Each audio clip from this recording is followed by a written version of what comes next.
कहते हैं मोदी है तो मुमकिन है और उसी के नाम पे चुनाव जीत लिया जाता है। अब ये जुमलेबाजी की सरकार खत्म होगी, अब मोदी जी का जुमलेबाजी का राज खत्म होगा। जनता ने देख लिया, जितना 15 लाख रुपए इन्होंने बोला था सबके खाते में आएंगे, क्या आए? आपके खाते में आए हैं 15 लाख रुपए?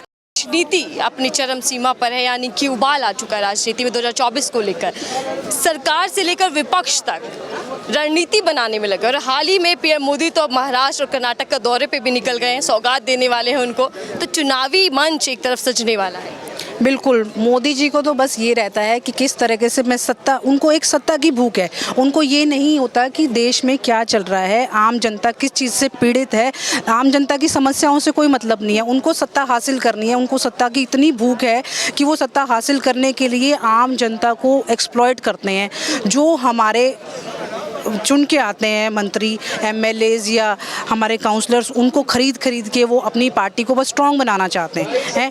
और जितने बड़े बड़े इनके ये उद्योगपति हैं, अडानी है, इनको बस नंबर 1 बना दिया इन्होंने वर्ल्ड में, इतना इन लोगों का लाखों करोड़ का कर्जा माफ़ करके, क्योंकि वो इनके सपोर्टर हैं।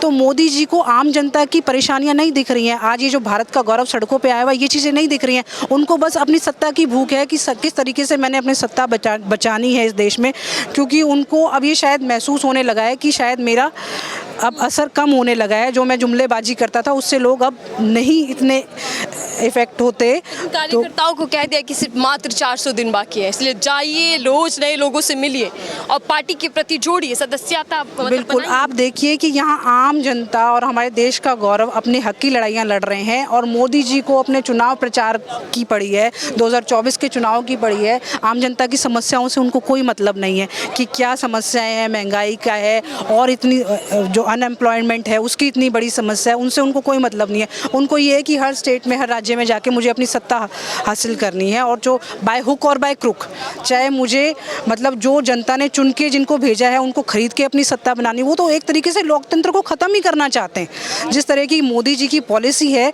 उस हिसाब से तो लोकतंत्र आने वाले समय में बिल्कुल ख़त्म हो जाएगा।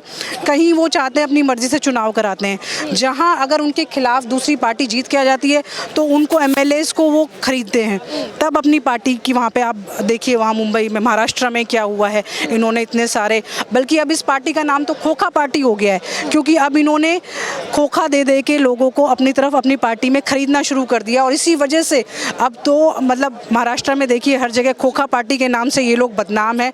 तो ये दुर्भाग्य है हमारे देश का कि ये लोकतंत्र ख़त्म करना चाहते हैं। आज हम चुन के किसी को लेके आते हैं और कल इसको ये खरीद के अपने बीजेपी पार्टी में शामिल कर लेते हैं, तो लोकतंत्र कहाँ रह गया?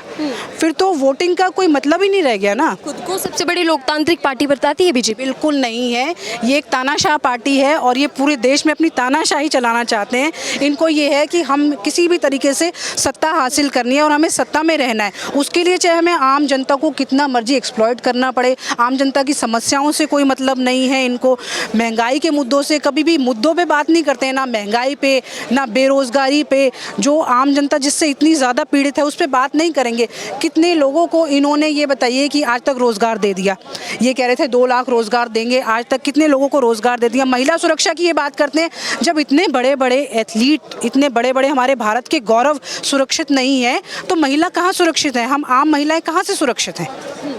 लेकिन अमित शाह कह रहे हैं कि 400+ सीटें चाहिए। उधर जेपी नड्डा जो अध्यक्ष है बीजेपी पार्टी के, उन्होंने कह दिया है कि हर चुनाव, यानी कि 9 राज्यों में होने वाले चुनाव और साथ ही लोकसभा चुनाव, सारे ही जीतने महत्वपूर्ण है।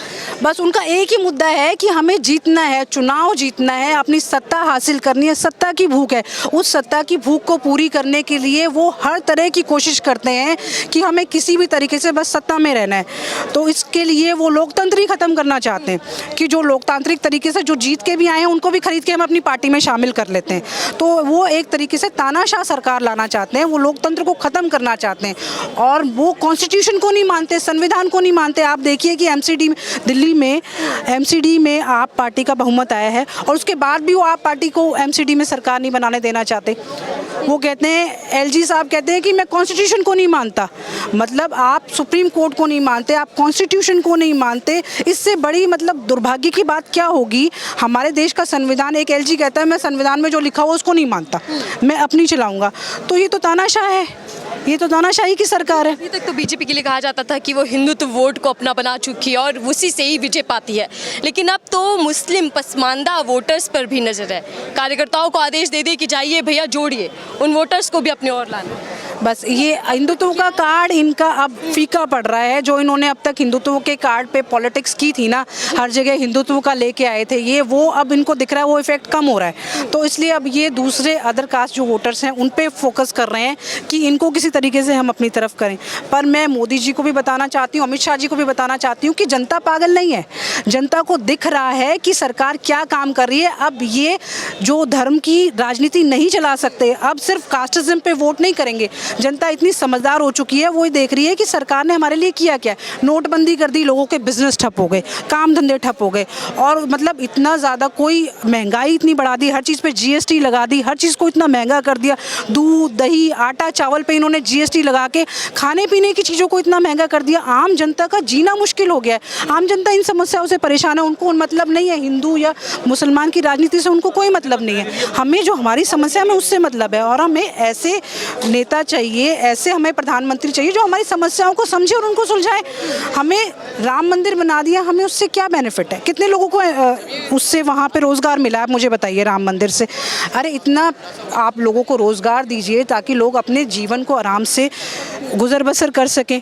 आप सिर्फ एक पॉलिटिक्स, हिंदू मुसलमान की पॉलिटिक्स पे कब तक आप लोगों को बेवकूफ़ बनाते रहेंगे? जनता के पास विकल्प क्या है? कौन सा ऐसा विपक्ष में चेहरा दिखाई देता है जो पीएम मोदी को टक्कर दे सके? कहते हैं मोदी है तो मुमकिन है, और उसी के नाम पे चुनाव जीत लिया जाता है। अब ये जुमलेबाजी की सरकार खत्म होगी। अब मोदी जी का जुमलेबाजी का राज खत्म होगा। जनता ने देख लिया। जितना 15 लाख रुपए इन्होंने बोला था सबके खाते में आएंगे, क्या आए? आपके खाते में आए हैं 15 लाख रुपए, या किसी के भी खाते में आए हो 15 लाख रुपए? तो आप मुझे बता दीजिए। और काला धन ये लेके आने वाले थे, कहाँ है वो काला धन? आज तक वो काला धन नहीं आया।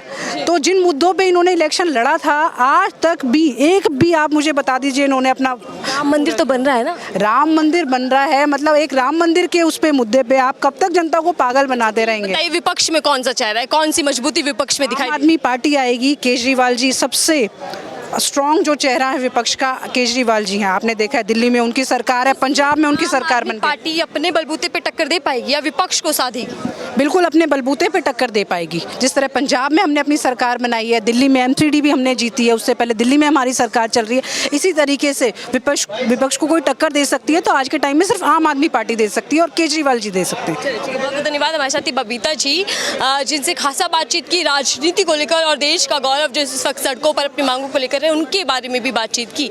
लेकिन सवाल ये कि पीएम मोदी और 2024 पे बीजेपी को टक्कर देने वाला विपक्ष में कौन सा ऐसा चेहरा है जो उभर कर सामने आए, क्योंकि विपक्ष में आपसी ही लड़ाई अभी तक सुलझ नहीं पा रही है। कोई चेहरा उभर कर नहीं आ रहा है, क्योंकि पीएम की रेस में हर कोई चाहता है कि वो सामने आए और गद्दी को संभाले। तो 2024 में क्या कुछ होने वाला है ये वक्त बताएगा। फिलहाल हम जंतर मंतर पर मौजूद